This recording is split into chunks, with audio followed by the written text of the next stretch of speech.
Good morning, students. Welcome to all of you. This class is especially for 11th class students. Today we are going to study first chapter of English Hornbill.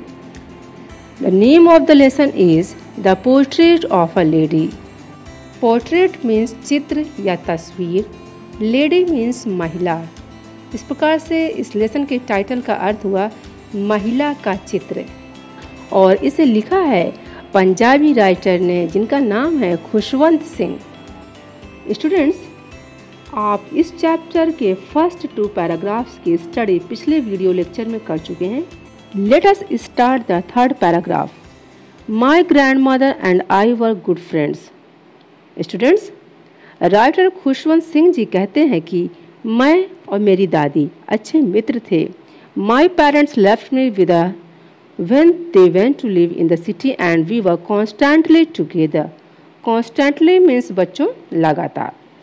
जब मेरे माता पिता शहर में रहने के लिए चले गए तो वे मुझे उनके पास छोड़ गए तथा हम सदैव साथ रहते थे, अर्थात मैं और मेरी दादी। She used to wake up me in the morning and get me ready for school. वे मुझे सवेरे उठाती थीं तथा स्कूल के लिए तैयार करती थीं। She said her morning prayer in a monotonous singing song while she bathed and dressed me in the hope that I would listen and get to know it by heart. I listened because I loved her voice but never bothered to learn it. Monotonous means नीरस, हमेशा एक ही तरीके से कोई काम करना, और bother means होता है चिंता करना। So students, इन लाइन्स का अर्थ है जब वे मुझे स्नान कराती थीं तथा कपड़े पहनाती थीं तो अपनी प्रार्थना नीरस तरीके से गाया करती थीं, इस आशा के साथ कि सुनकर मुझे भी याद हो जाएगी। मैं सुनता तो इसलिए था कि मुझे उनका स्वर अच्छा लगता था, लेकिन मैंने याद करने की चिंता नहीं की। Then she would fetch my wooden slate which she had already washed and plastered with yellow chalk, a tiny earthen ink pot and a red pen, tie them all in a bundle and hand it to me. फिर वे मेरी लकड़ी की तख्ती slate, जिसे उन्होंने पहले ही मुल्तानी मिट्टी से पोता हुआ था, एक छोटी सी मिट्टी की दवात तथा सरकंडे की कलम लाती थीं तथा उन्हें बस्ते में बांधकर मुझे पकड़ा दिया करती थीं। After a breakfast of a thick stale chapati with a little butter and sugar spread on it we went to school. फिर हम एक मक्खन तथा शक्कर लगी हुई मोटी बासी रोटी का नाश्ता करके स्कूल जाते थे। She carried several stale chapatis with her for the village dog. Carried means होता है बच्चों ले जाना, several means ढेर सारी, stale means बासी चपातीस रोटी, village dog means होता है बच्चों गांव के कुत्ते। वे अपने साथ गांव के कुत्तों के लिए अनेक चपातियां ले जाती थी, अर्थात जब लोग स्कूल जाते थे तो एक्स्ट्रा रोटी, जो बासी रोटी होती थी, उसको भी रख लेती थी दादी, जिन्हें वो गांव के कुत्तों को खिला दिया करती थी। Let us start the fourth paragraph. My grandmother always went to school with me because the school was attached to the temple. Attached means जुड़ा हुआ या साथ में होना। मेरी दादी सदैव मेरे साथ स्कूल जाती थी क्योंकि स्कूल मंदिर के साथ ही था, उसी के पास में बना हुआ था। The priest taught us the alphabet and the morning prayer. बच्चों, प्रीस्ट मीन्स पुजारी। जो वहाँ के पुजारी थे हमें वर्णमाला तथा प्रातःकालीन प्रार्थना प्रेयर सिखाते थे। While the children sat in rows on either side of the veranda singing the alphabet or the prayer in the chorus, My grandmother sat inside reading the scriptures. बच्चों, अल्फ़ाबेट मीन्स होता है वर्णमाला, scriptures means धार्मिक पुस्तक। ठीक, जब बच्चे बरामदे में दोनों ओर बैठे मिलकर वर्णमाला अथवा प्रार्थना गाते थे, मेरी दादी अंदर बैठकर धार्मिक पुस्तकों का पाठ करती थीं।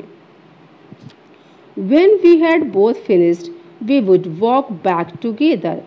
जब हम दोनों अपना काम पूरा कर चुके होते थे तो हम दोनों घर की ओर चल देते थे।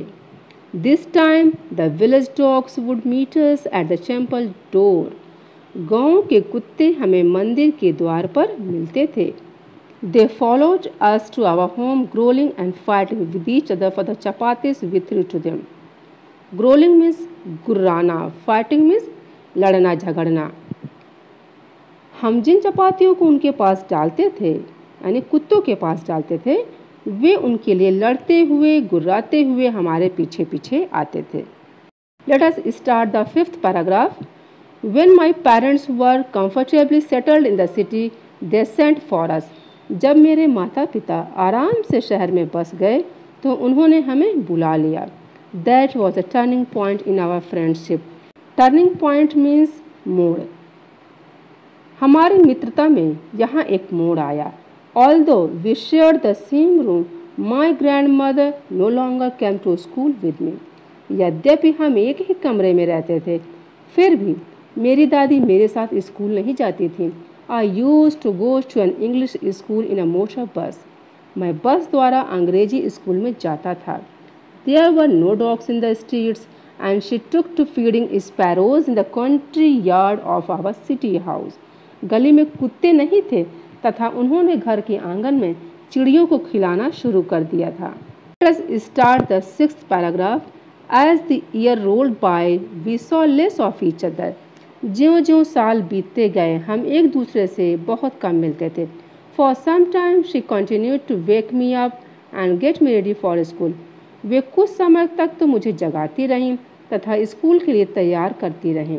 When I came back, she would ask me what the teacher had taught me. जब मैं स्कूल से आता तो वे मुझसे पूछती थीं कि अध्यापक ने मुझे क्या पढ़ाया है। I would tell her English words and the little things of Western science and learning, the law of gravity, Archimedes' principle, the world being round, etc. So students, Western science means पश्चिमी विज्ञान, learning means विद्या या सीख, law of gravity गुरुत्वाकर्षण का नियम, Archimedes' principle means Archimedes का सिद्धांत। ठीक। सो इस लाइन का अर्थ है मैं उन्हें अंग्रेजी के शब्द तथा पश्चिमी विज्ञान ज्ञान के बारे में, गुरुत्वाकर्षण का नियम, आर्किमिडीज का सिद्धांत तथा पृथ्वी के गोल होने के बारे में बातें बताता था। This made her unhappy. इससे वे दुखी हो जाया करती थीं। She could not help me with my lessons. वे मेरे पाठों में सहायता नहीं कर सकती थी। She did not believe in the things they taught at the English school and was distressed that there was no teaching about God and the scriptures. Distressed means होता है दुखी होना। Teaching means शिक्षा। God means ईश्वर। Scriptures means धार्मिक पुस्तकें। So students, इस line का अर्थ है मुझे अंग्रेजी स्कूल में जो बातें वे पढ़ाते थे अर्थात टीचर्स, वह उन पर विश्वास नहीं करती थीं तथा इस बात पर दुखी होती थीं कि ईश्वर तथा धार्मिक ग्रंथों के विषय में कुछ भी नहीं बताया जाता था। One day I announced that we were being given music lessons. एक दिन मैंने आकर बताया कि हमें संगीत सिखाया जा रहा है। She was very disturbed और वे बहुत परेशान हो गईं। To her music had lived associations. उनके अनुसार संगीत का संबंध अशोभनीय चीज़ों से है। It was the monopoly of harlots and beggars and not meant for gentlefolk. यह भिखारियों तथा वैश्याओं का एकाधिकार है तथा भले लोगों से इसका कोई मतलब नहीं है।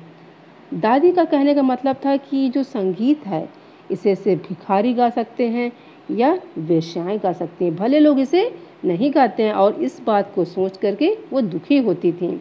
She said nothing but her silence meant disapproval. उन्होंने कहा तो कुछ नहीं लेकिन उनके चुप रहने का अर्थ नाराज़गी था। She rarely talked to me after that. उसके बाद वे मुझसे कभी कभी ही बोलती थीं।